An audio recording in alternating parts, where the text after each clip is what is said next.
Alright guys, what's up? Just want to show you guys how you can build an ultimate gym within your garage. The garage is a 2-car garage.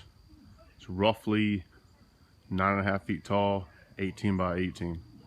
Now usually if you live in a better area or have a better builder, it'll be 20 by 20 by 10. So that's length, width, and height. So let me show you guys what's going on first. Alright, first over here, got a cable crossover, plate loaded. This came with standard little small clips down here, but you can order those online. It's a little adapter. I think they're about 10 bucks a piece. Dumbbells is almost a must. I don't care if you're a bodybuilder, powerlifter, whatever. Rows, presses, shoulders, get creative. Doing dips. So it's a lot easier than having the wonderful BS Bowflex stuff and trying to adjust them. Chalk bowl, guys, be creative with stuff. This is like $1 or 99-cent bowl that I bought at Walmart or wherever, and just kind of fab it up against a stud in the wall with some 2x4s. It's a garage gym. It ain't got to be pretty. Thompson fat pad for bigger guys on a bench press. If you don't know what it is, Rogue Fitness sells it. And it's basically like bench pressing on a single wide bed. Thing to hold belts. You get them at Lowe's. It's maybe like $2 a piece. Just screw them in instead of the wall. A fan, about 30 bucks a piece. I'll get to that in a minute.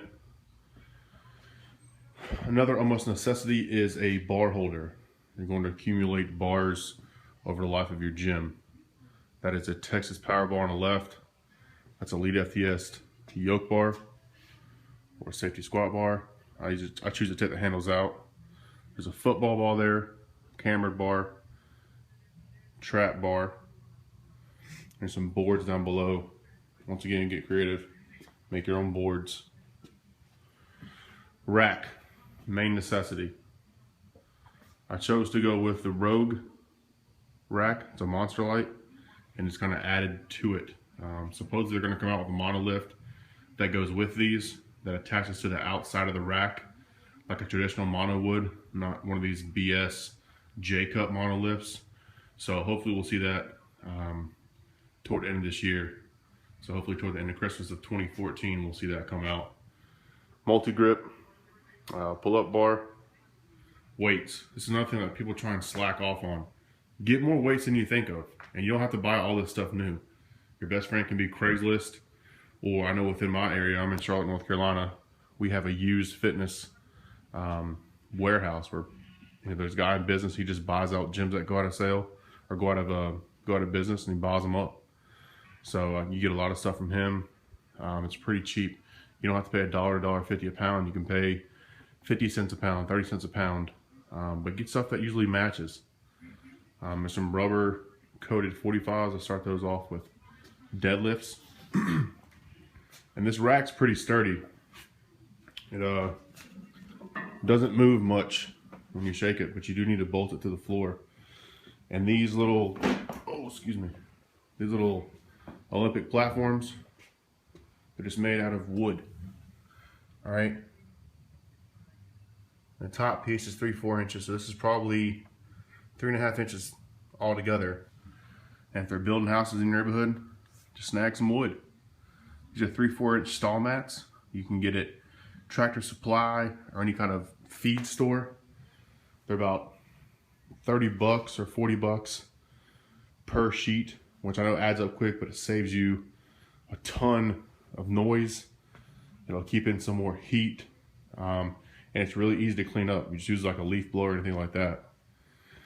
Another thing I feel is a necessity: chains, bands, box squat. That's one that we made. Also a deadlift jack comes in handy when you're pulling upwards of 600 pounds or so. Kind of gets tiring. That's the Rogue Matador dip attachment. That's the reason why I went with the Rogue too, is because of their attachments and accessories that go a lot with their racks, like the safety straps. That is a Sorinex flat bench. One thing I found off of Craigslist. Somebody owns it. lat pull down, plate loaded. Old school leg extension leg curl, plate loaded again. A glute ham. That's an Elite FTS glute ham that I found on Craigslist for 600 bucks, and it retails for 1,000. And picked it up. Once again, Craigslist is your best friend. That's a Prowler made by Area 51 Industries, who is now owned by Flag Nor Fail, Dana Lynn Bailey, Rob Bailey, Joe Weaver. If you guys ever get a chance to buy anything from Joe, he makes wonderful equipment, and I beat the hell out of that thing, and it works pretty well. And then we have obviously leg press and also a hack squat. Another necessity that I think you guys should get is a 0 to 90 bench. Spend some extra money and get it. You can use this as a flat bench as well. It's got spider sand distance from Williams Strength, same company that makes Elite FTS. It's the newest piece I bought, and I think it should have been a staple from the get-go. You can use it, you can bench it in the rack, you can do shoulder presses in the rack, all kind of different stuff. And it's good, it's got these little adjustable steps that kind of ride with it when you go up or go down. So works out pretty well.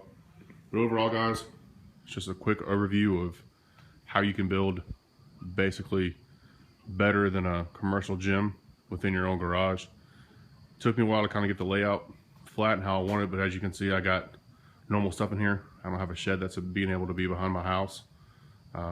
So I've kind of put my lawnmower in the corner, extra propane tanks. There's my leaf blower that I use to blow out the garage. Another thing with the stall mats, they don't really hold bacteria. So, I mean, wipe it down, mop it once every 4 or 5 months and you're good. Just don't let stinky fat fucks come in and you're good. Now, back to the fans earlier. I got a fan in this corner, got a fan center, and another fan that's obviously can move up or down or wherever in that corner.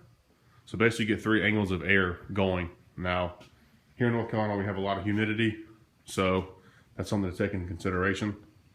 So instead of buying one of those huge fans you just kind of stick outdoors, like at the edge of your garage and let it blow in, try and blow that hot air out and it circulates more. Those cost me about 30 bucks a piece. I think all in all, I got a couple thousand within equipment, but a lot of stuff is just off Craigslist. Finding good deals. People want to give away stuff. Gym shut down all the time. Another huge things like I told you before, use gym equipment. Check within your area. They're usually all over Facebook. They blast up stuff all the time. Try and find fair deals. Research stuff.